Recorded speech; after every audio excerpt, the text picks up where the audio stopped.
one of the things I often think about when we hear wolves howling is, I'm sure you know the story, that it was the last of the original Yellowstone wolves were killed in 1926, about a half a mile from where we're standing.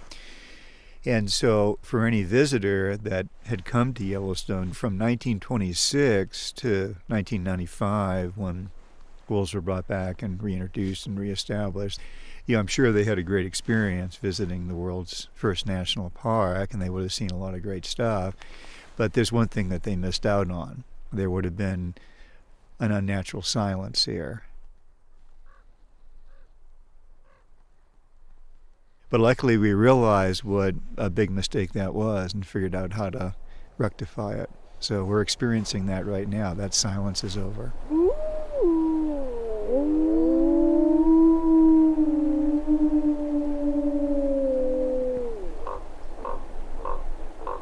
I'm Rick McIntyre. I work for the Park Service in Yellowstone National Park, and my title is Biological Technician. This is Yellowstone National Park. Thanks for listening. For Yellowstone National Park and the Acoustic Atlas at Montana State University, this is Telemetry. It's a cold October morning on Yellowstone Lake.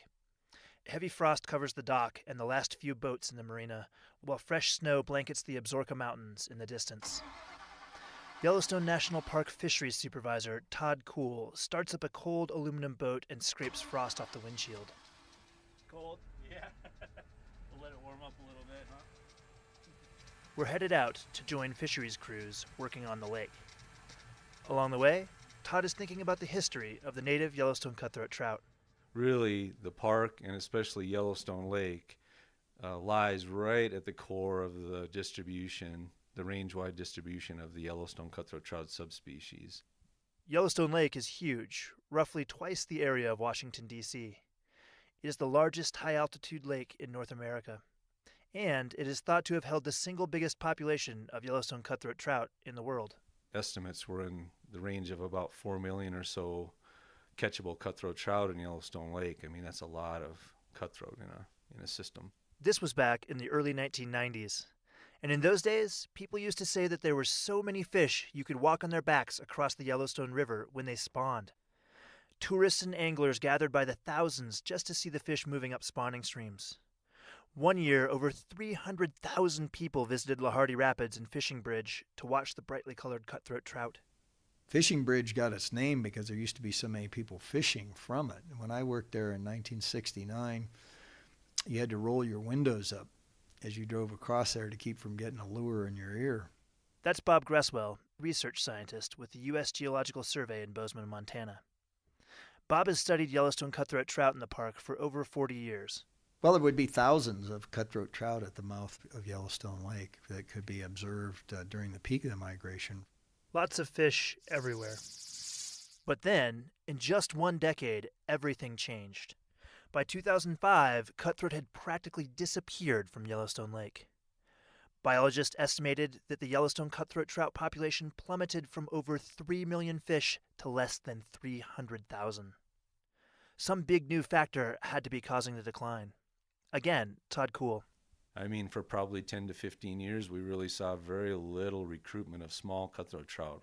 Why? Because they were getting eaten by the lake trout. That's why.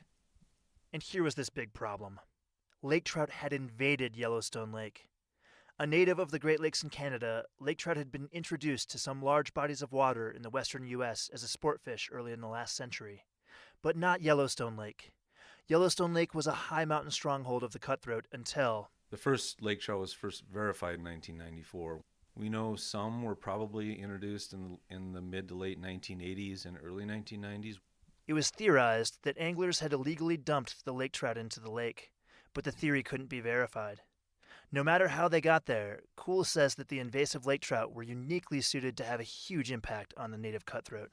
Lake trout do great harm to cutthroat trout. Lake trout are predatory fish, first and foremost, essentially just big predatory fish-eating machines. They grow large, live 30, 40 or more years, grow 30, 40 or more pounds. They're highly prolific in the numbers of eggs that they can produce. And so they've got a lot of built-in mechanisms that give them sort of an advantage in Yellowstone Lake over and above